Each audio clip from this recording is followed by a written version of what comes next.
Ce n'est pas un sermon, c'est juste pour que le frère Evolus puisse produire pour sa belle-mère. Donc on utilise le micro. J'ai pu imaginer que ceux qui ont voyagé hier, vous êtes un petit peu fatigués ce matin, j'imagine. Hein? C'est tout à fait normal. Mais si je peux vous encourager, je vous dirais que vous avez fait une bonne chose.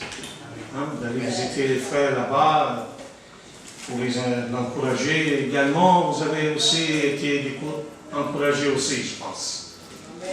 C'est bien. Donc, les deux côtés, vous avez gagné. C'est bien. Et merci le frère Jérémie pour sa prière ce matin, qui a prié que nous étudions sa parole et nous le mettons aussi en pratique. Ce mois ici, nous allons toucher beaucoup les sujets sur le leadership, sur les dirigeants.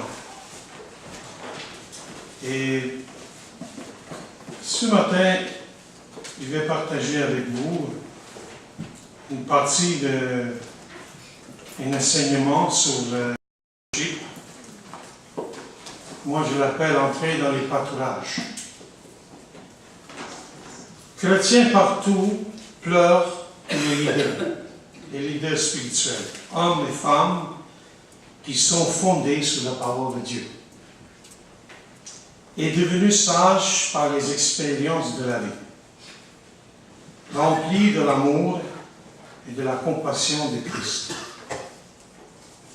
Pour cette étude biblique sur le thème de leadership, je voudrais utiliser l'illustration que Jésus a utilisée entre les bergers et ses brebis. En Jean chapitre 10, versets 1 jusqu'à 21, nous parlons beaucoup sur les bons bergers. Si vous voulez prendre les versets dans la Bible, nous sommes dans Jean chapitre 10, verset 21.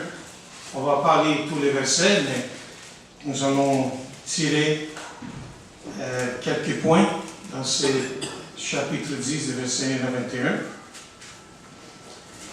21. L'image sans doute la plus précieuse que nous puissions nous faire de Dieu est celle du berger. C'est une image qui parle de sa protection, ses soins, sa tendresse et son sacrifice. On ressent la justesse de la comparaison entre Dieu et le berger, et entre nous-mêmes et ses brebis. Les brebis. Par exemple, les brebis ont une mauvaise vision et de la difficulté à s'y orienter. Elles sont pratiquement sans défense en cas d'agression lorsqu'ils ont peur. Les brebis se contentent de rester allongées, les pattes repliées sur le ventre. Les brebis donnent souvent l'impression d'avoir des réactions stupides. Lorsque des brebis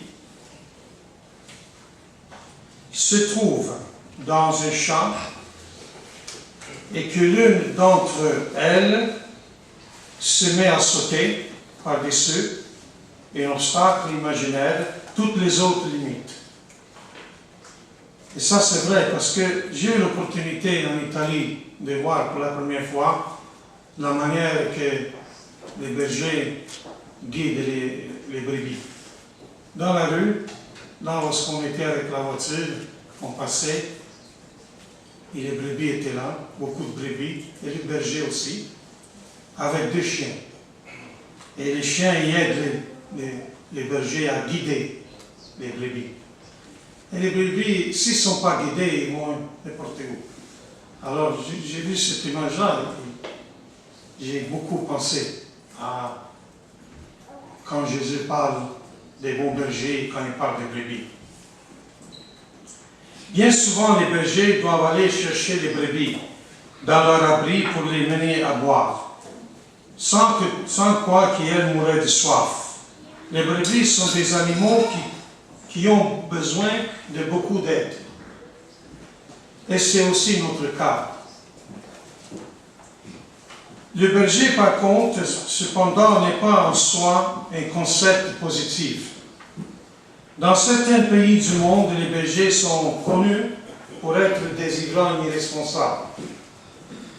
De même que le mot père peut décrire un comportement vertueux, mais parfois aussi la méchanceté même. Ainsi, le mot berger peut décrire la noblesse ou la honte. Le psaume 23 présente la merveilleuse description de Dieu comme d'un berger qui prend soin de nous. Psaume 23, chapitre 1 à 6, dit ceci. Cantique de David, l'Éternel est mon berger, je ne manquerai de rien. Il me fait reposer dans les verts pâturages, il me dirige près des eaux paisibles. Il restaure mon âme.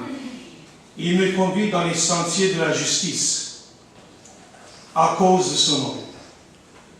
Quand je marche dans la vallée de l'ombre de la mort, je ne crains aucun mal, car tu es avec moi.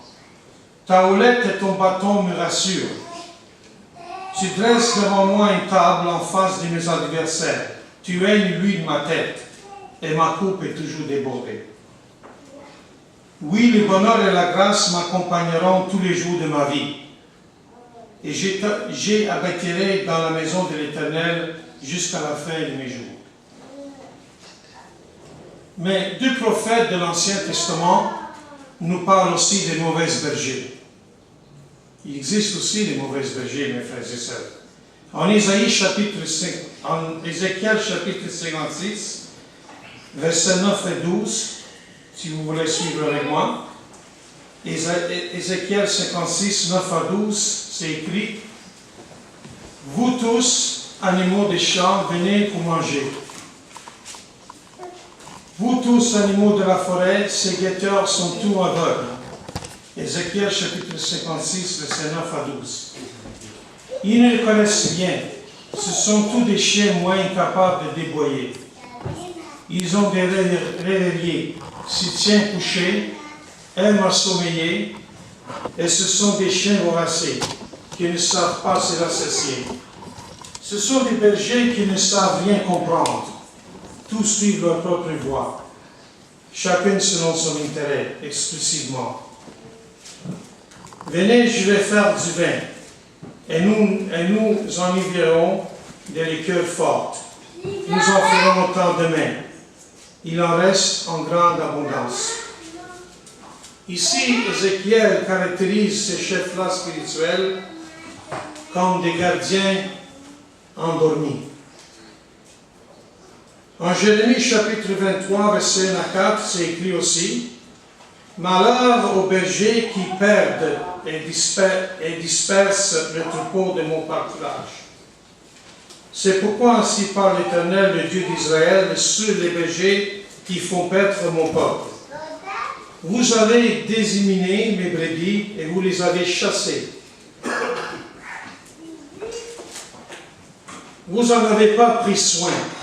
Voici que j'interviendrai contre vous à cause de la méchanceté de vos agissements. Et je rassemblerai le reste de mes brebis de tous les pays où je les chassés. Je les ramènerai dans leur enclos. Elles seront fécondées et multiplieront. J'établirai sur elles des bergers qui les feront paître. Elles n'auront plus peur et ne trembleront plus. Et il n'en manquera aucun, dit l'Éternel. Dieu punira les mauvais pasteurs. Les mauvaises dirigeants sont souvent la cause de la chute des nations. Leur peuple est trompé, même comme un aveugle vers un enseignement erroné. 2 Timothée 4, 2 à 5. Dans ces cas, seul un appel solennel peut les ramener à la vérité. Dieu envoya un tel message à Judas par Jérémie et un autre par Ézéchiel pendant l'exil. Et c'est vrai. Si vous remarquez bien, lorsque nous avons un dirigeant qui gère un pays, qui ne gère pas bien un pays, nous pouvons voir c'est quoi qui se passe dans ces pays-là. Nous voyons pourquoi des fois un pays il peut tomber. C'est à cause des mauvais dirigeants. En Jean chapitre 10, quand nous venons de commencer, nous avons cité ce passage, Jean 10, verset 1 à 21.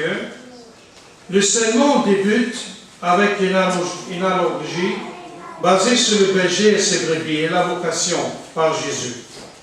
De l'image familière de la bergerie, on menait parfois les brebis vers une sorte d'enclos constitué de rochers ou du buisson, où elles passaient la nuit. On pouvait ainsi mieux protéger les brebis face à l'agression éventuelle des animaux sauvages ou des voleurs. Jésus rappelle à ses auditeurs que le vrai berger entrait par la barrière d'accès à l'enclos, ça c'est la porte, pour avoir accès à ses brebis. Puis les bergers appelaient les brebis chacune par son nom. Et c'est elles qui se mettaient ainsi à lui suivre volontairement. Le voleur, au contraire, pénètre par les murs entourant les clos afin de dérober les brebis de force. Il y a, par exemple, il peut y avoir plusieurs bergers et plusieurs brebis pas loin de chacune, mais chaque berger appelle ses brebis d'une manière. Par exemple, j'ai lu que peut-être un berger peut faire ya, utiliser ces mots-là, ou ces deux alphabets-là, et ces brebis vont les suivre. Mais à côté, juste à côté, s'il y a d'autres brebis, ils ne vont pas suivre, parce qu'ils connaissent la voix du vrai brebis. Et les autres aussi, ils peuvent appeler les brebis d'une autre manière, et ils vont suivre leur berger parce qu'ils connaissent la voix de leur berger. C'est intéressant et c'est incroyable cet exemple, qui c'est réel, c'est vrai que c'est comme ça entre le berger et le brebis. Jésus est en train de dire qu'il n'est pas venu pour tromper ou berner le peuple de Dieu. Au contraire, il était venu en passant par la porte, en parlant publiquement et non en essayant d'attraper les brebis par surprise. Cependant, ses auditeurs ne comprenaient pas alors le sens de ces paroles. En Jean chapitre 10, verset 6. Jésus parle à nouveau et dit « Je suis la porte des brebis ». D'autres pouvaient prétendre qu'ils étaient des bergers de Dieu, mais ils n'étaient que des voleurs. Les vrais brebis de Dieu ne répondent pas à la voix des faux bergers. Et Jésus affirme qu'il est le seul vrai porte d'accès à Dieu. Ces paroles ressemblent à ce qu'il dira plus tard, Jésus dit, je suis le chemin, je suis la vérité et la vie, et nul ne vient au Père que par moi. Jean chapitre 14, verset 6. Je suis la porte était l'affirmation qu'il était unique accès pour aller au Père. Ceux qui voulaient aller au Père d'une autre manière étaient des voleurs. Je me souviens d'un adolescent qui travaillait dans un salon de coiffeur où il s'occupait de nettoyage. Il remarquait que la machine qui débitait des boissons était très sollicitée et devait contenir beaucoup d'argent. Il conçut le projet de développer cet argent. Il retournait au salon au cours de nuit et voulait y pénétrer à travers une bouche d'aération sous le toit. Il resta coincé dans celle-ci et la police se trouva en train d'appeler au secours. Et il a essayé d'expliquer qu'il ne faisait rien de mal. Cependant, personne ne crut à son histoire. Les gens honnêtes et qui n'ont rien à cacher n'entrent pas dans la maison en passant par les toits. Ils passent par la porte. C'est cela que Jésus est en train de dire concernant les mauvais enseignants. À travers tout l'évangile de Jean, nous voyons Jésus entrer par la porte. Dans le ministère de Jésus, il n'y a pas de manipulation, pas de tour de passe-passe, pas de tromperie, rien qui soit motivé par l'intérêt personnel. Ses paroles produisent de grandes controverses et lui coûtent la vie même. Malgré tout, il voulait passer par la porte. Il savait que le cœur de ceux qui cherchaient Dieu entendait sa voix et y répondrait, indépendamment des comportements du monde. Le bon berger donne sa vie pour ses brebis. Jean chapitre 10, verset 11. La mort de Jésus sur la croix n'est décrite que 9 chapitres plus loin. Mais il commence d'ores et déjà à donner la signification à ses disciples. À l'instant du bon berger, il est disposé, il est prêt à donner sa vie pour ses brebis. En 5 reprises dans les passages, Jésus affirme que le don de sa vie n'est pas quelque chose qui lui est imposé. Là, il mourut parce qu'il avait choisi de donner sa vie. Le bon berger donne sa vie pour ses brebis. Jean chapitre 10, verset 11. Je donne ma vie pour mes brebis, dit Jésus en Jean chapitre 10, verset 15. Je donne ma vie afin de la reprendre. Jean 10, verset 17. Personne ne me la ôte, mais je donne de moi-même. Jean chapitre 10, verset 18. Jésus dit aussi, j'ai le pouvoir de donner et j'ai le pouvoir de reprendre. Jean chapitre 10, verset 18. On trouve dans la Bible Colombe, notre Bible de référence, 191 références aux agneaux, 151 aux troupeaux et 102 aux bergers, pour un total de 444 références, sans parler des verbes utilisés dans les contextes de la multitude des brebis. Les auteurs et les prophètes de la Bible empruntent l'image des brebis parce que les gens de l'époque comprenaient, tout comme on parlait du fromage en France ou des gros bétails au Texas. Mais c'est surtout la nature des brebis qui fait, l'on parle souvent d'elle dans la Bible. Voici 3 caractéristiques des brebis qui en font des bonnes illustrations. Je vais souligner aussi que de nos jours, il y a des personnes qui disent, mais qui peut comprendre aujourd'hui, dans le monde moderne, l'histoire du brebis et du berger, les bergers et les brebis? Qui peut comprendre ces choses-là? C'est des choses qui sont du passé. Alors, il y a quelqu'un qui a dit avec le prédicateur, il faut que tu changes ta manière d'expliquer ça. Et le prédicateur, il a dit, pour que je change ma manière d'expliquer ça, il faut que je déchire plusieurs pages dans la Bible. Et là, ce n'est pas la bonne manière de le faire. Il faut toujours rester avec la parole de Dieu. Il ne faut pas jouer avec les mots, essayer de trouver les choses pour remplacer les choses que Jésus nous a dit de faire et de dire. Les brebis qui font des bonnes illustrations, elles sont faibles, les béliers des montagnes peuvent grimper sur les rochers. Mais les brebis sont sans défense. Ils sont comme nous. Elles ne peuvent pas se déplacer très vite. Et ils n'ont ni sabots pointus ni cornes. Ainsi, elles constituent une proie facile pour les prédateurs. Il faut les protéger. Elles s'égarent. Les brebis sont capables de s'égarer. Une fois perdue, une brebis a bien du mal à retrouver un chemin de retour. C'est pas comme un chien, comme un cheval, qui peut doucement, il peut reviendra là où il était. Mais les brebis ne sont pas comme ça. Il faut les guider. Elles valent beaucoup. À l'époque, la vie d'une multitude de personnes dépendait de la brebis. On en tirait de la nourriture, ainsi que la laine pour les vêtements. Et comme les brebis se reproduisaient, la richesse d'un homme était mesurée par le nombre de son petit bétail. Par exemple, Job, possédait 14 000 brebis. Job 42, verset 12. Dieu mit en place également ce que nous avons appelé des simples bergers. Des hommes dont la responsabilité était de prendre soin du troupeau, les nourrir et les protéger. Cela nous fait penser surtout aux sacrificateurs et prophètes. Mais la Bible appelle des bergers certains aussi, les rois et les autres chefs. Moïse fut aussi associé aux bergers du peuple de Dieu.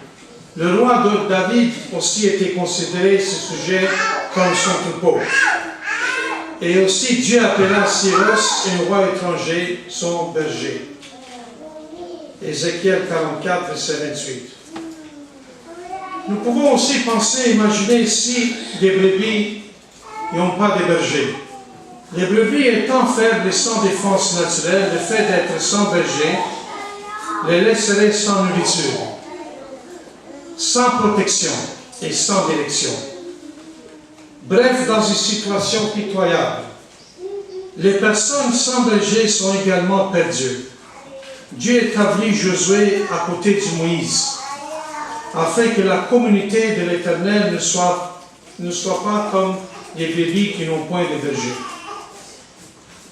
En Ézéchiel, le chapitre 34e chapitre du prophète Ézéchiel contient un passage frappant au sujet des bergers qui n'accompliront pas leur travail. La parole de l'Éternel fut adressée en ces mots. Fils d'homme, prophétie contre les bergers d'Israël. Prophétisez et dis-leur aux bergers. Ainsi parle le Seigneur l'Éternel. Malheur aux bergers d'Israël qui se répètent eux-mêmes. Les bergers ne devraient-ils pas faire paître les brebis? Vous mangez la graisse, vous êtes vêtus avec la laine, vous avez les sacrifices, les bêtes gras, vous ne faites pas paître les brebis. Vous n'avez pas fortifié celles qui étaient faibles, soigné celles qui étaient malades. Pensez à celles qui étaient blessées. Vous n'avez pas ramené celles qui s'est aguerries. Cherchez celles qui étaient perdues. Mais vous l'avez dominée avec force et avec vigueur. Elles ont été disséminées par manque de bergerie. Elles sont devenues la proie de tous les animaux.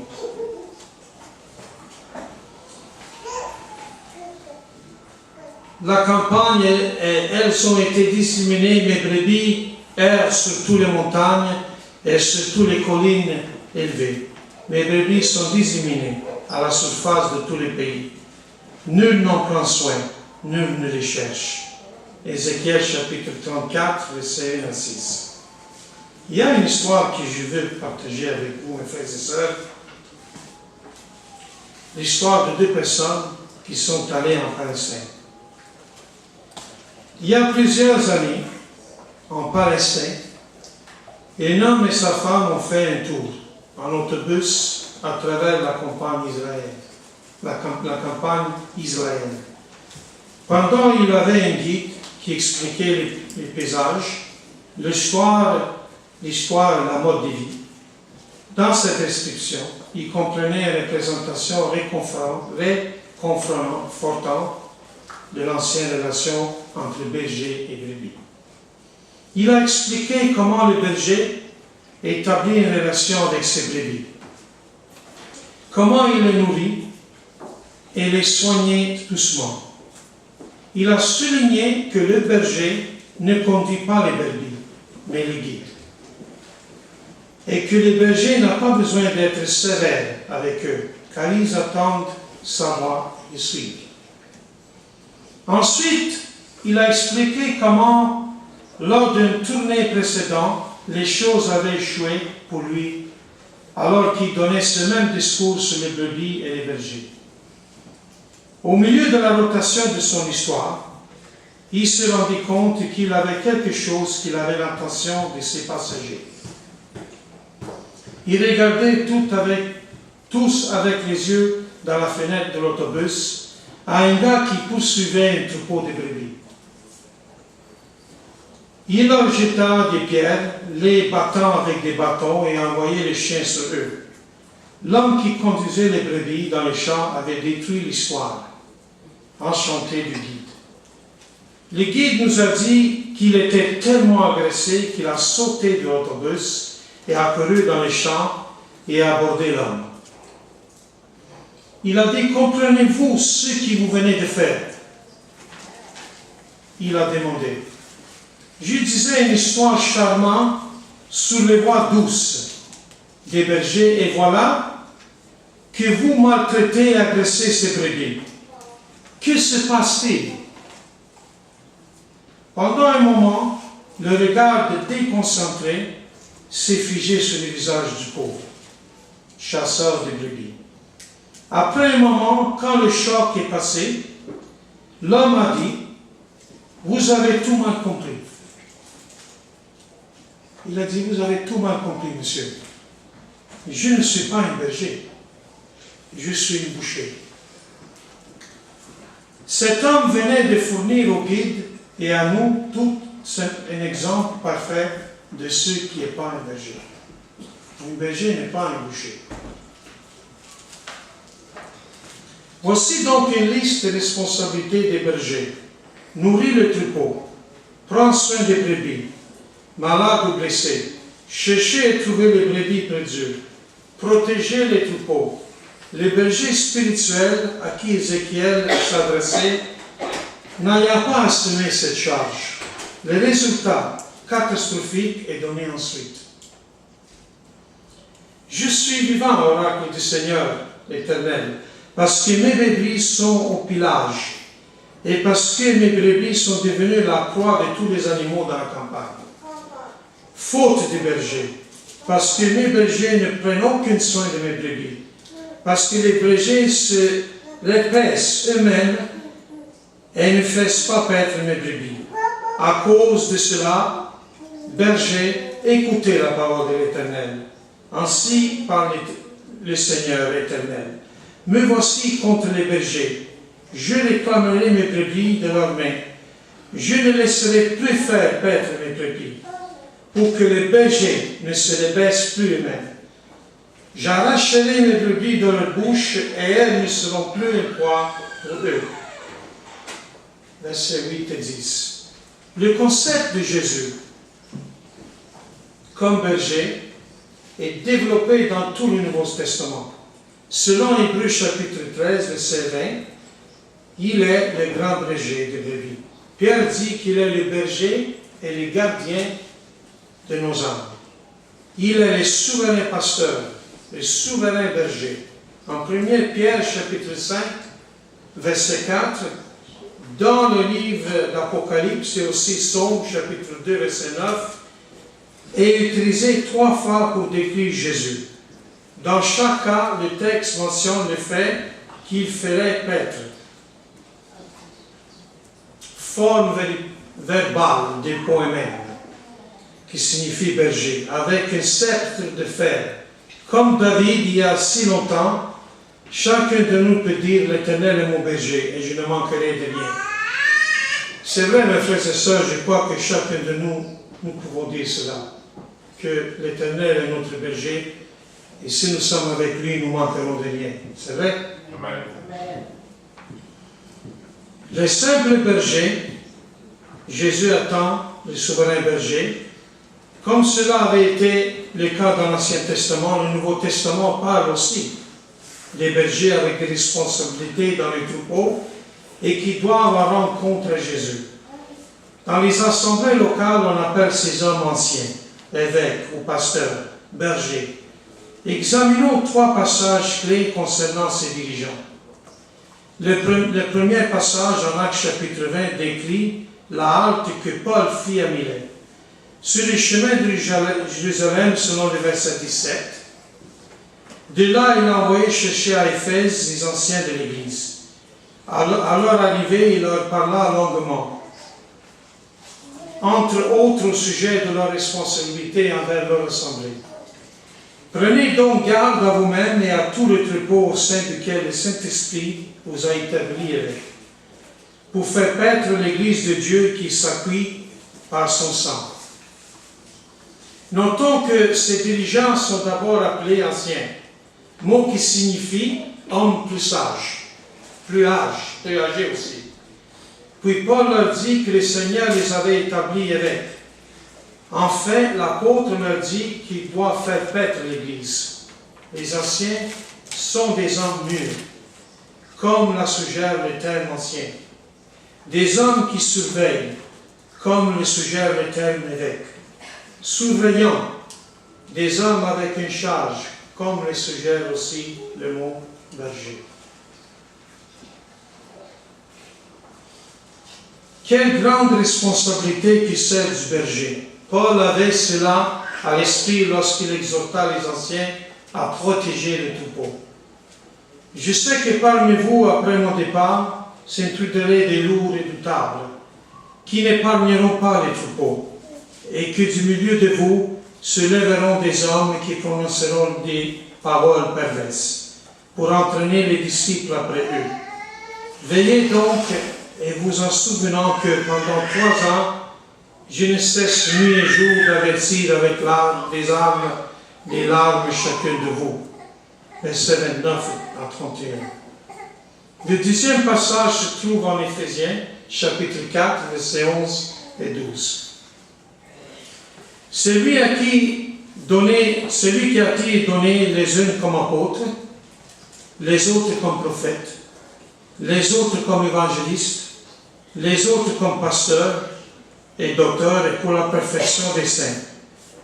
Cela en vue de l'œuvre de service et de l'édification du corps de Christ. Alors nous voyons la façon que Dieu a planifié pour son Église, qu'il a donné des prophètes, des évangélistes, d'autres comme pasteurs, d'autres comme docteurs, pour la perfection des saintes, pour l'œuvre de service de l'édification du corps de Christ. Dans ce texte, Paul dresse la liste des différentes fonctions dans l'Église. Donc, certaines sont provisoires, comme par exemple l'apôtre et les prophètes. Et d'autres sont permanentes, comme par exemple l'évangéliste, les pasteurs, les docteurs, les enseignants. Notez, comme nous l'avons vu, que pasteur se réfère aux anciens. Notez également que ces différentes fonctions, y compris celles des anciens, sont établies dans le but d'équiper les saints afin que le corps de Christ soit édifié. Que le troupeau s'agrandisse par les soins, la nourriture et la protection fournie par les bergers. Un troupeau en bonne santé se reproduira. C'est ça que la Bible nous enseigne. Un troupeau qui est en bonne santé se reproduira. Le 3e passage se trouve en 1 Pierre, chapitre 5, versets 1 à 4. Je m'adresse maintenant à ceux qui parmi vous sont anciens dans l'Église. Je suis ancien moi-même. Je suis témoin des souffrances de Christ et j'aurai part à la gloire qui va être révélée. Voici ce que je leur demande. Prenez soin comme des bergers de troupeau que Dieu vous a confiés. Veillez sur lui non par obligation, mais du bon cœur, comme Dieu le désire. Agissez non pas par désir de vous enrichir, mais par dévouement. Ne cherchez pas à dominer ceux qui ont été confiés à votre garde, mais soyez des modèles pour les troupeaux. Et quand le chef des bergers paraîtra, vous recevrez la couronne glorieuse qui ne perdra jamais son éclat. Le rôle des anciens, les trois termes utilisés pour décrire les anciens, bergers, évêques, sont utilisés de manière interchangeable. L'accent est mis sur les soins prodiges aux troupeaux que Dieu vous a confiés. La responsabilité des anciens. Les anciens doivent exercer le ministère du berger, c'est-à-dire guider le troupeau, le faire croître, le protéger. Lorsque l'épistolier aux Hébreux parle des dirigeants dans l'Église, il dit qu'ils veillent au bien de vos âmes. Leur premier devoir n'est pas de veiller sur les propriétés ou des biens, mais sur des âmes. Et je crois que vous avez déjà entendu parler, il y a certains bergers qui s'appellent pasteurs, qui veillent sur les biens des gens, sur les biens, sur les choses matérielles, au lieu de veiller sur les âmes. Les anciens doivent avoir la bonne motivation, c'est-à-dire servir du bon cœur, avec zèle.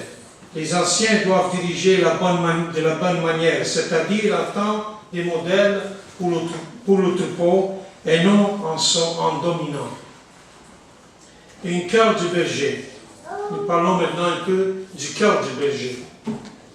Je voulais aussi m'excuser que je m'avance un peu vite parce que j'ai beaucoup d'informations. J'ai lu beaucoup de passages, donc je ne peux pas m'arrêter, le temps passe vite. Un cœur du berger. Il ne faut pas croire, cependant, que les anciens sont les seuls à avoir besoin d'un cœur de berger. Si nous allons former des dirigeants avec un cœur de berger, nous devons encourager tous les membres à posséder un tel cœur. Considérons une histoire racontée en Jean chapitre 21. L'apôtre Jean est celui qui parle de Jésus, le bon berger.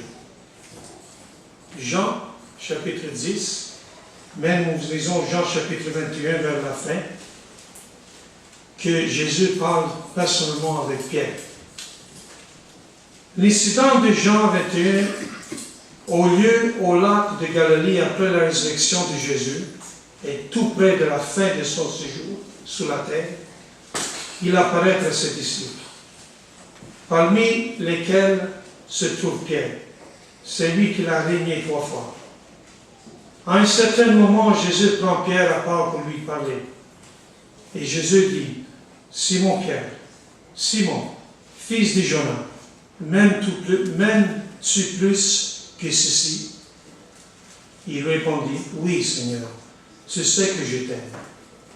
Jésus lui dit, prends soin de mes agneaux.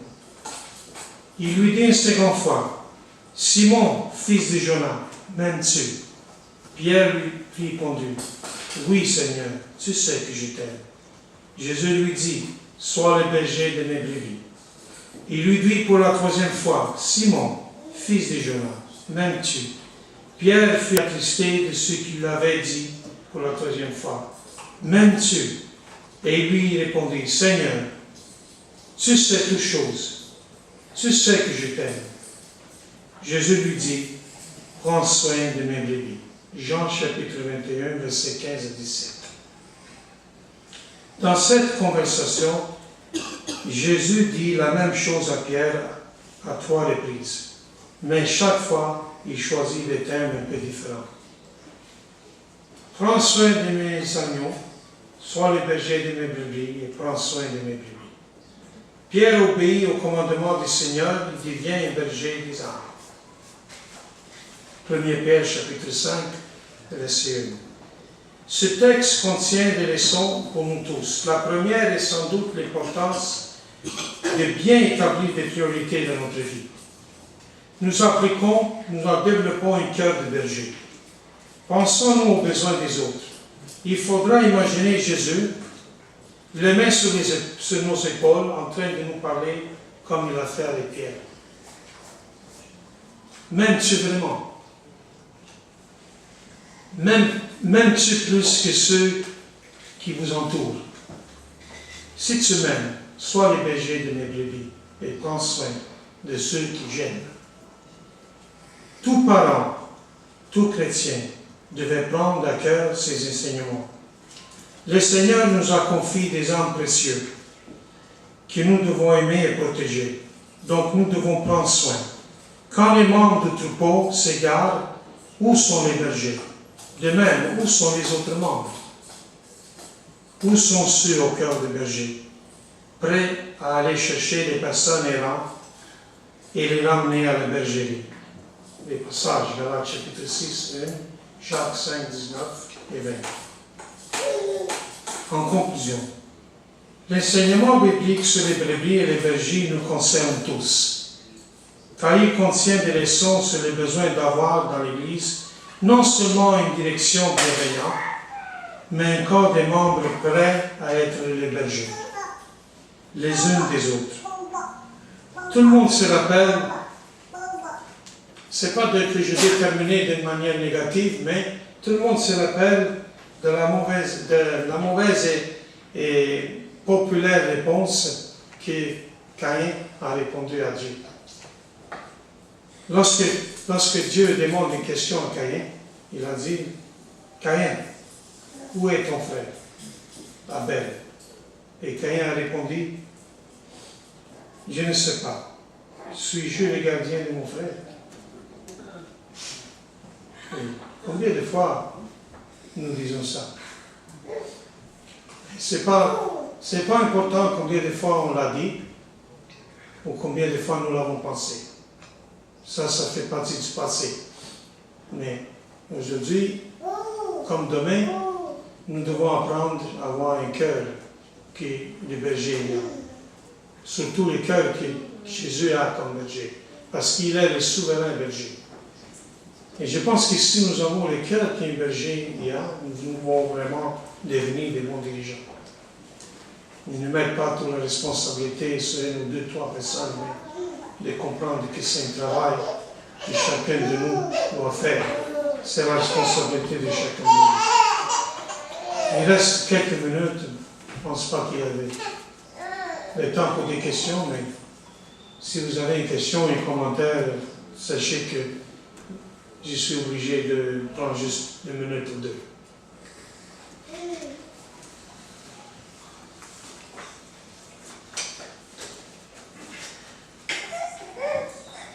J'étais un petit peu vite là, dans ce que j'ai dit parce qu'il y a beaucoup à dire. Donc, mais si vous avez des questions, peut-être on peut parler après à la fin du culte et on peut rester pour parler un peu plus. Si vous avez quelque chose à ajouter, ça va me faire plaisir de vous écouter. Alors, s'il n'y a pas de questions, des commentaires, j'aimerais terminer en prière. Prions. Notre Dieu, notre Père Tout-Puissant, combien tu es merveilleux, combien tu es grand, nous avons aidé à écouter ta parole et aussi on te demande de nous accompagner. Nous accompagner vraiment à suivre tout ce que nous avons appris et nous aider à comprendre c'est quoi un berger et c'est quoi un brebis. Et qu'est-ce qu'il faut faire, Père, pour avoir un cœur qui est le berger il y a pour servir dans ton Église. Fais que chacun de nous puisse prendre notre responsabilité et on te demande que toi tu nous guides chaque jour parce que nous, comme des brebis, on est parfois aveugles et désorientés. Et nous sommes capables de se perdre lorsqu'on ne se lit pas de ta parole. Si nous essayons de suivre n'importe quel berger dans ce monde, nous serons perdus. Alors nous voulons suivre ton Fils Jésus qui est notre grand berger, qui est le souverain berger. Et pas seulement le suivre, mais écouter sa parole et mettre en pratique tous les plans qu'il lui a adressés pour nous. Travers ses apôtres qui ont enseigné et dirigé l'Église dans les plans de toi, mon Père. Père Céleste, nous mettons les cultes entre tes mains, que tu sois avec nous pendant que nous chantons, pendant que nous prions et pendant que ta parole soit aussi prêchée. Et pendant que nous prenons en communion le repas de ton Fils Jésus. On te demande toutes ces choses, Père, au nom précieux de ton Fils Jésus. Amen. Amen. Oggi quando è